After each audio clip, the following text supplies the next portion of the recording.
Hoy nos toca comenzar una serie de estudios sobre Primera de Pedro, y la primera de 6 lecciones sobre este libro se titula La base de nuestra esperanza, y es el primer capítulo del 1 al 9 donde vamos a ver hoy en esta hora.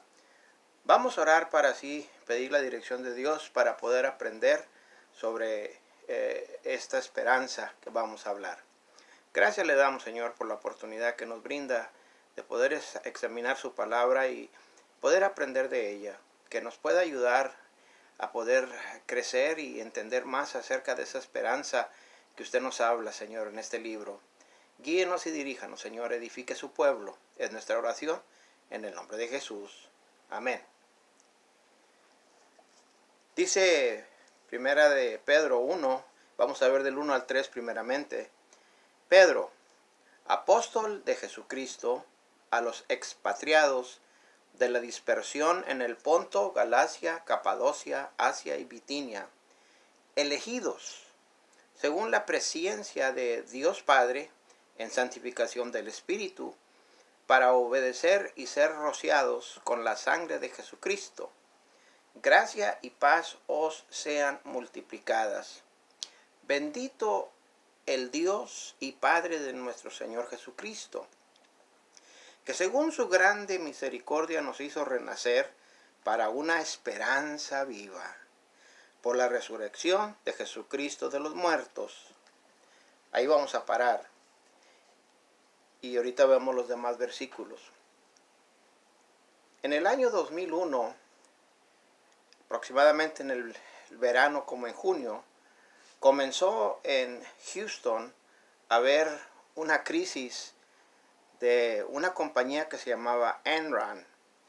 Y para cuando se terminó diciembre del 2001, que fue el año también de que las Torres Gemelas en septiembre fueron derribadas, una de las compañías más poderosas del mundo, que distribuía gas y otras cosas, quedó en bancarrota, quedó en ruina. En su día, esta compañía, cualquiera en Houston quisiera poder haber estado trabajando para Enron. Fue en el mero centro de Houston, donde tenía sus oficinas. Más de 20,000 personas trabajaban para ella. Pues cuando se descubrió el fraude y las cosas que estaban mal, toda la gente que trabajaba para Enron perdió su trabajo, perdió su retiro. Algunos se suicidaron, algunos totalmente perdieron casa, carros, perdieron todo. Y nunca más se levantó Enron, quedó arruinada.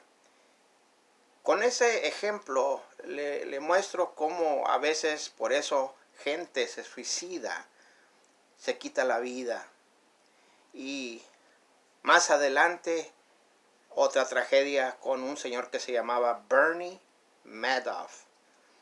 Ese hombre comenzó en 1960 a trabajar vendiendo y aún con el comercio, y llegó a ser famosísimo, que toda la gente de dinero querían invertir a que este hombre pudiera ganarles el dinero, y siempre muchos estaban teniendo éxito y salían adelante, pero se descubrió que era un fraude. Sus 2 hijos, cuando él, que trabajaban para él, descubren, o él les dice que era un fraude todo lo que estaba haciendo, lo anuncian, lo presentan ante las autoridades, y pues claro, ya empiezan a ver lo que hizo, y él empieza a explicar el daño que había hecho, billones tras billones de dinero que se perdieron. Más de 4,200 clientes multimillonarios y billonarios perdieron dinero con este hombre. Le dieron una sentencia de cárcel de 150 años. 170 billones de dólares quedó en deuda él de pagar para atrás, que solo Dios sí lo va a pagar. A los 2 años que los dos hijos, uno que se llamaba Mark, el mayor, y Andrés, el más joven, se enfermó de tal grado, no podía encontrar trabajo, que se suicidó. La tragedia aumenta para Bernie Madoff, no nomás que hizo el daño a tanta gente, destruyó su familia, destruyó a uno de sus hijos que se suicidó.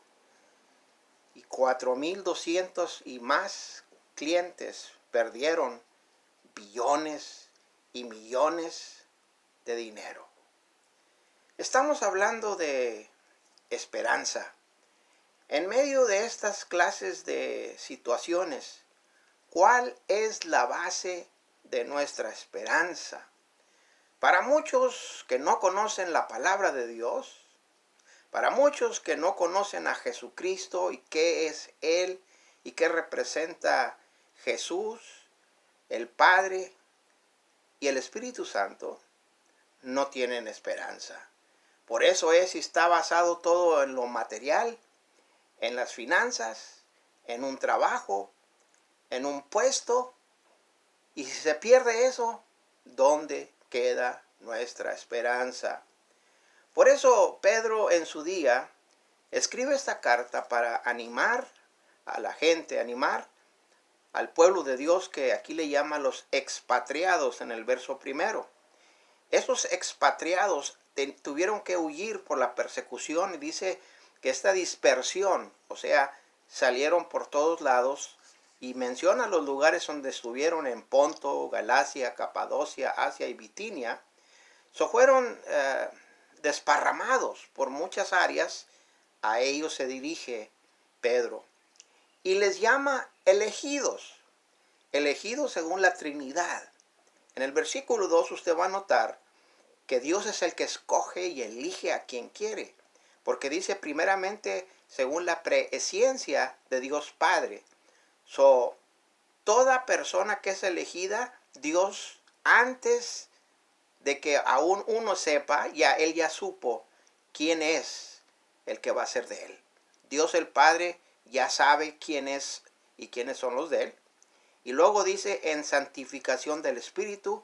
El Espíritu Santo es el que obra en separar, en preparar, en llevar a esa persona a poder, la tercera persona de la Trinidad, Jesús, para que pueda obedecer y ser rociados con la sangre de Jesucristo. Ahí envuelve, aparte del Padre, al Espíritu Santo, a Jesucristo. Y Pedro se dirige a estos elegidos para que ellos pudieran, en medio de la situación que se encontraban, a tener esperanza viva en Dios. Gracia y paz os sean multiplicadas. Si algo necesitamos que se multiplique todos los días, es la gracia y la paz de Dios. Comienza en el versículo 3 bendiciendo a Dios. Bendito el Dios y Padre de nuestro Señor Jesucristo, que según su grande misericordia nos hizo renacer para una esperanza viva por la resurrección de Jesucristo de los muertos. Estos elegidos, ahora por la grande misericordia que Dios nos tiene, nos hizo, dice, renacer a una esperanza viva. Allí está la esperanza que estamos hablando hoy en esta hora, la esperanza que es la base que tenemos nosotros, la base de nuestra esperanza. Pero esta esperanza está basada en la resurrección de Jesucristo de los muertos. Mucha gente no acepta, no cree, no desea creer. Eso es algo que él va a tener que aceptar y reconocer que Jesús resucitó de los muertos. Eso viene por fe. Hasta ahorita entonces vemos cómo se presenta Pedro escribiendo esta carta a los expatriados que estaban dispersados por todos lados, en Ponto, en Galacia, en esas áreas, y que fueron elegidos por Dios el Padre, por el Espíritu Santo y a través de Jesucristo, para una esperanza viva han sido y fueron renacidos, nacieron otra vez a través de la resurrección del Señor Jesucristo.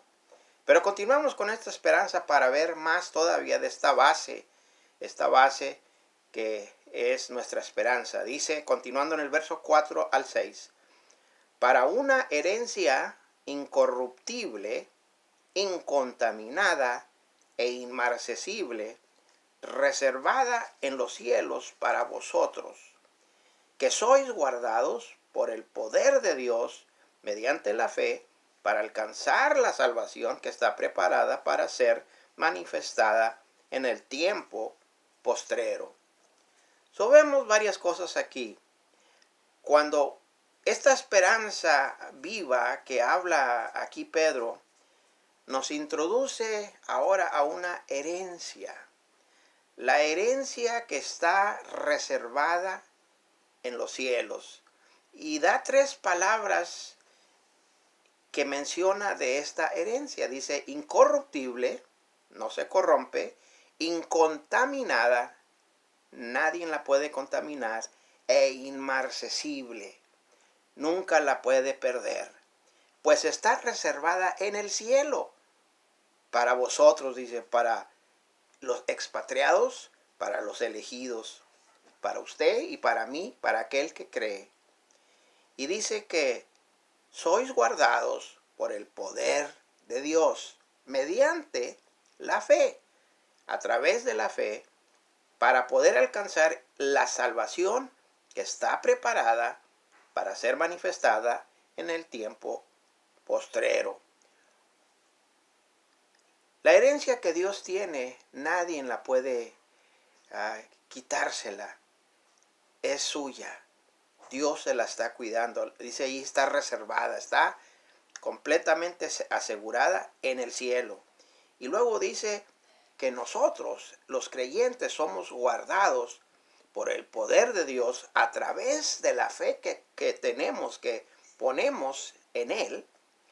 Y para poder así alcanzar, poder llegar a tener esa salvación que un día se va a lograr totalmente, que ya comenzó cuando por fe creímos a Dios, cuando reconocimos a Jesucristo, cuando entendemos el plan de Dios, entonces estamos siendo preparados para poder que en ese día se manifieste en el tiempo postrero. Qué bendición que usted tiene herencia. Aquí en el mundo la gente se pelea por las cosas materiales.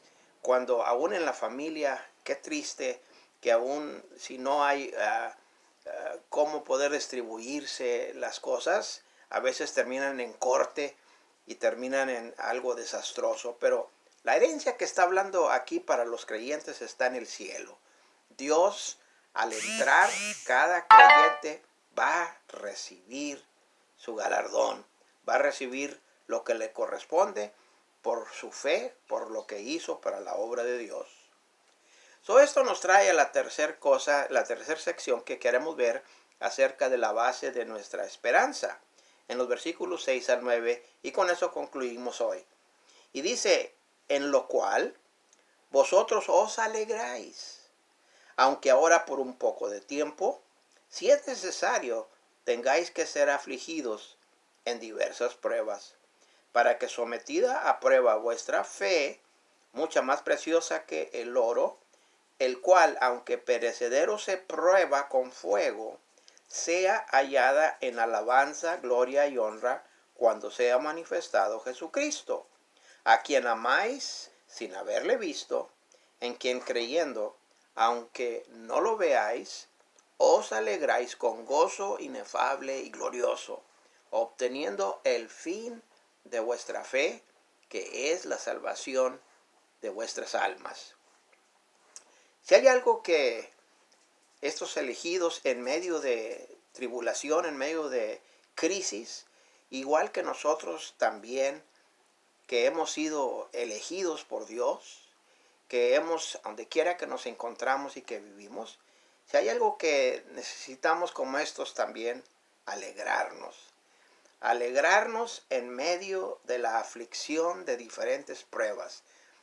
Todos tenemos pruebas de una clase u otras, de enfermedad, de pérdida, de cuántas cosas se presentan en nuestras vidas para quizás perturbarnos o desviarnos y quitarnos de la fe en Dios. Pero nuestra fe necesita ser probada, así como habla aquí en el versículo 7, como el oro es probado, y así igual manera nuestra fe es probada por el fuego. Y el fuego entonces cuando presiona la fe y aún obra en la fe, viene a traer alabanza, gloria y honra cuando aparezca y cuando venga el Señor Jesucristo. Ahí vamos a recibir nuestra recompensa por la fe y la confianza que tuvimos en creer a Dios. Y dice, amáis a Él sin haberle visto. Nadie ha visto humanamente con nuestros propios ojos a Dios. Pero por fe creemos la descripción que las Escrituras da. Y dice, en quien has creído, lo amáis. Tú crees en Él, aunque no lo hayas visto, sigue creyendo que Él es. Aunque ahora no le veáis, y no lo ves, yo no lo miro, pero creo que Él existe y viene. Por eso dice que os alegráis con gozo inefable y glorioso.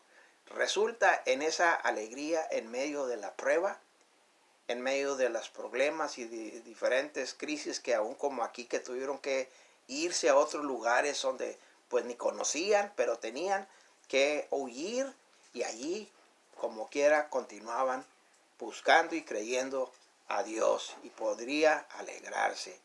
Ahora, conclusión en el versículo 9 dice, para obtener el fin de vuestra fe, que es la salvación de vuestras almas. El fin de la fe que el hombre tiene a Dios va a resultar en que su alma sea rescatada, sea salva. El hombre está perdido. El hombre busca, y como hablamos de la compañía Enron, son avaricia o el deseo de querer tener material o el deseo de salir adelante, pero al extremo de los demás. Y como Bernie Madoff, no necesitaba hacer eso, pero simplemente llegó la avaricia, el deseo de querer tener lo material, y al fin perdió su alma. Qué trágico que mucha gente se quita la vida, se suicida porque no tiene esperanza. Nuestra esperanza está en Dios. Creemos, tenemos fe en nuestro Dios de que a pesar de lo que veamos, a pesar de lo que pase, a pesar de lo que seguirá pasando, el fin de nuestra fe termina en nuestras almas, nuestras vidas, que van a ser rescatadas, salvadas para siempre. La base de nuestra esperanza está en el Señor Jesucristo, quien dio su vida, y aún el Padre que ya conoce y ve y sabe a quiénes son los elegidos, en el poder de la persona del Espíritu Santo que nos ayuda a buscar y tener el deseo de tener conocimiento de Dios, nos ayuda a entender acerca de Jesucristo. Jesucristo es el Salvador, el único mediador, el único que te puede salvar. Pon tu fe en Él. Él es la base. No importa lo que pase, no importa lo que perdamos, a quién perdamos, y quizás perdamos todas nuestras cosas más preciosas. Nuestra fe en Dios es la base de nuestra esperanza. Ojalá que esa sea la base de su esperanza. Oraremos para que Dios sea el que le dé esta esperanza, rica esperanza a usted. Vamos a orar. Gracias le damos, Señor, porque ahora entendemos y vemos a través de como esta carta Pedro nos explica acerca de esa esperanza viva que se encontraba a través de la resurrección de Jesucristo de los muertos. Cada quien que cree y tiene fe en Él, en el Hijo de Dios, tiene, Señor, el fin de su fe, que es la salvación de su alma. Ayúdenos, Padre, a apreciar y alegrarnos a que nuestras almas han sido salvadas cuando ponemos nuestra fe en el Señor Jesús. Esté con cada uno que oye. Que nos ayude, Señor, a realizar un día y con nuestros ojos ver esa salvación y tener alegría por la eternidad, pero que comience ya al saber que ya es nuestra. Ya tenemos la herencia que está reservada allá en ese lugar para siempre. Gracias por sus bendiciones. Lo pedimos en el nombre de Jesús. Amén.